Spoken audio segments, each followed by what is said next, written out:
E aí, meus amores, vamos continuar lá com biogeografia, cara? Agora ficou bem fácil, você já entende como funciona o processo, qual que é a identidade da vegetação, certo? Você entendeu que os biomas eles são influenciados por alguns fatores, como o clima, o solo, a iluminação, a umidade, e aí as massas de ar, as pressões atmosféricas. Agora você precisa particularizar esses biomas, que é a coisa mais fácil do mundo, cara. Agora é só classificar. Nós temos diversos biomas pelo mundo, e suas características você vai ver que são marcadas exatamente pelo quê?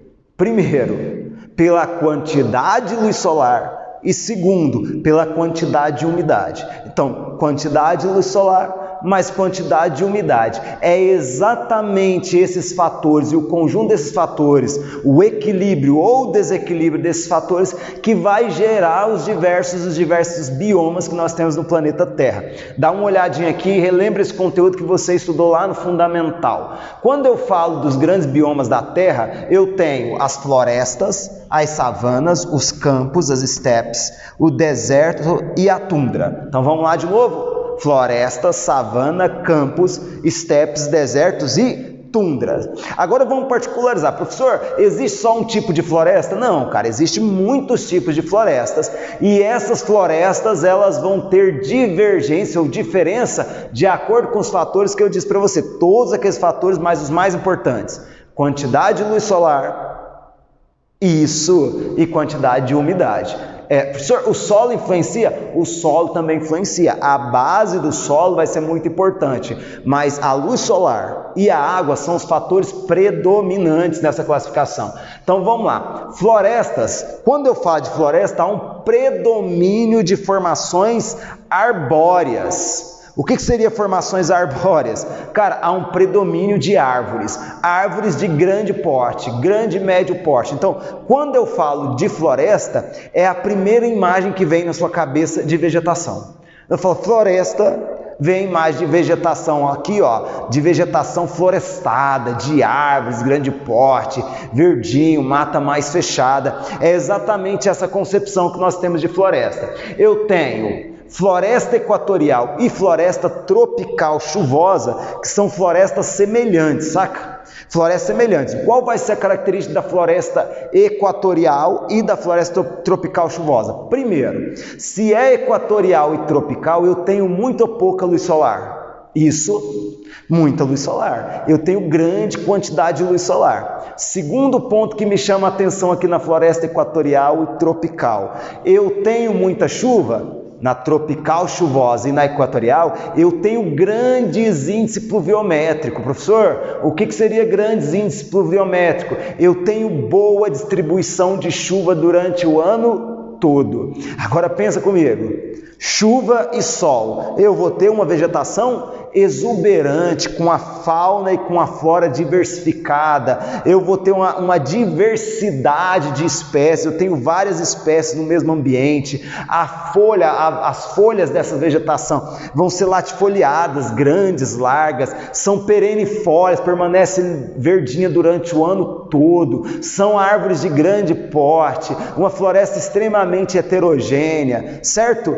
E professor, e com relação ao solo, cara, nas florestas equatoriais e até mesmo nas florestas tropicais, não necessariamente eu tenho um solo rico. E por que não necessariamente eu tenho um solo rico? Como eu tenho grande volume de chuva, esse solo é muito lixiviado, mas a própria floresta ela vai se adaptando, ela vai se auto-fertilizando. É por isso que a retirada dessa floresta e o manejo dessa terra inapropriada gera um processo de desertificação, um processo irreversível.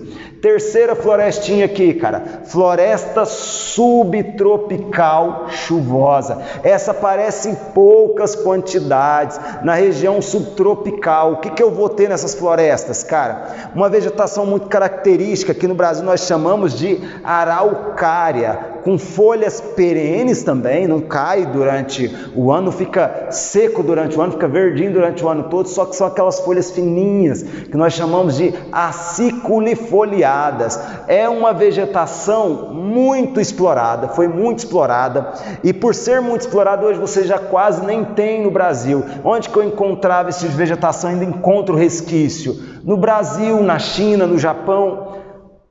Próxima florestinha, floresta temperada. Cara, quando você pensa em floresta temperada, você vai lembrar, está relacionada ao clima temperado. O clima temperado, qual que é a característica? 4 estações do ano bem definidas. Quando eu falo de uma floresta temperada, a floresta temperada é uma vegetação adaptada a passar por esse período. Então, o que eu vou ter de característica? Eu vou ter, primeiro, uma vegetação, uma folha, com relação à folha, folhas decíduas. Professor, o que é folhas decíduas? O que nós falamos na aula passada, caducifólias, certo? Então eu vou ter folhas decíduas ou semidecíduas, eu tenho uma vegetação também heterogênea, mas durante o período do ano as folhas desaparecem, ficam uma região mais seca. Por quê? Por causa da temperatura baixa, e depois quando a temperatura aumenta, você tem isso florescendo e verdecendo de novo. Então é uma floresta cíclica. Floresta boreal ou floresta de coníferas, é aquela formação vegetal que antes explorada era gigantesca. As florestazinhas muito homogêneas, com poucas espécies, formação de conezinhos, parecendo aquele monte de arvorezinhas de Natal, cara. E aí dentro desse princípio das florestas boreal ou de conífera, foi uma floresta muito devastada, muito utilizada, a exploração da madeira para celulose. Então ela foi devastada por vários tempos, e hoje uma alternativa tem sido o reflorestamento. Uma característica que eu acho interessante dessas florestas de coníferas é como está em baixa temperatura, com frio, regiões que neva, você não consegue ter outras vegetações, outra fauna e até mesmo outra flora, até mesmo a fauna um pouco desenvolvida ali, o que deixa o solo mais ou menos limpo, e aí vai acumulando folhas que vão caindo ao longo do tempo, e essas folhas que vão caindo ao longo do tempo, em virtude do frio, elas não deterioram, o que facilita o quê? As queimadas constantes que você observa no Canadá, na Europa, muitas queimadas, constantes queimadas. Próxima formação vegetal, próximo bioma que nós temos, o bioma savana. Savana é um bioma de clima o quê? Tropical. É um bioma de clima intertropical, marcado pelo aquele clima tropical típico, uma estação seca e uma estação chuvosa.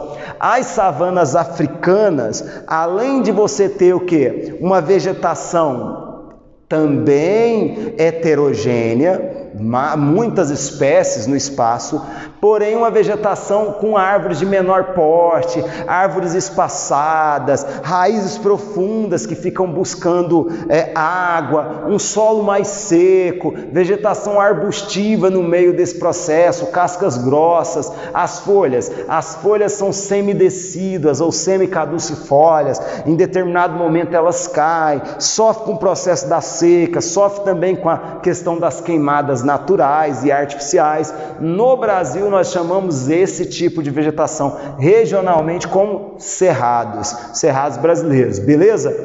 Terceiro biomazinho que chama nossa atenção, campos, os campos. Quando eu falo de campos, era o que nós chamávamos lá no passado de pradarias, também são conhecidos em outras regiões como velde ou pampas, os pampas sulinos. Então o que marca as pradarias? É vegetação de gramíneas, uma vegetação de gramíneas, pouco arbustiva. Eu posso ter campos limpos e campos sujos. Professor, campo limpo é porque tomou banho? Não, cara. Campo limpo é que eu tenho basicamente gramíneas, como se fosse uma longa pastagem natural. Foi muito utilizado, muito devastado aqui para a questão agrícola, para a questão também de criação de gado. Então os campos, eles estão em zonas temperadas. Zonas temperadas eu tenho os campos. Já na zona tropical eu tenho uma formação parecida com campos. Muitas pessoas chegam a confundir, porém a diferença está onde?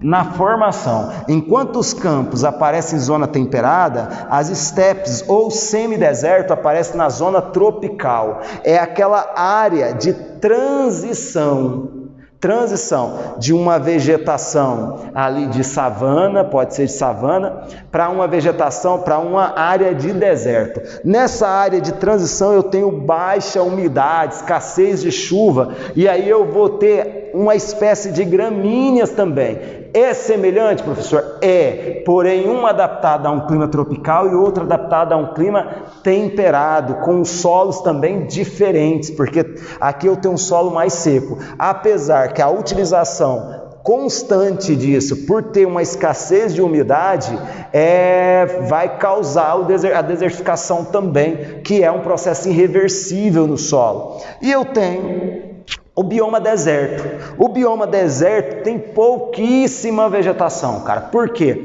Porque é só vegetação adaptada a um regime muito seco, baixa umidade. O que caracteriza o deserto? Alta amplitude térmica. O que seria isso, professor?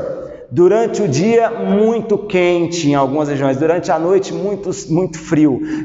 Tenho que lembrar também que além de ter desertos quentes, eu tenho desertos frios também. E a vegetação é uma região onde os biomas, a fauna e a flora se desenvolvem com muita dificuldade mesmo. Você vai ter vegetação bastante espaçada, mais relacionada à gramínea, à vegetação arbustiva de pequeno porte, os cactos.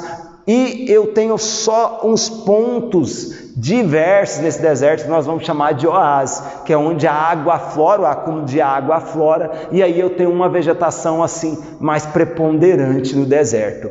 E por último eu tenho a tundra. A tundra é a última vegetação antes de nós chegarmos numa região totalmente congelada. Essa tundra, ela está numa região onde a maior parte do tempo passa congelado. E durante o verão, muito insuficiente, a camada superior do solo descongela, a camada mais fininha do solo descongela. E ali há o surgimento de quê? De líquens, de vegetação, de raízes curtas, vegetações muito simplórias, pouco desenvolvidas, utilizadas para medicina e formação de antibiótico, mas são vegetações que só aparecem em determinado momento do ano. E aí eu tenho o rigor do clima, o rigor do frio, marcando esse tipo de vegetação. E aí, cara, você já tem as informações suficientes para você tirar uma boa nota naquela provinha. Então fica com Deus e não vacila não. Continue estudando. Um abração.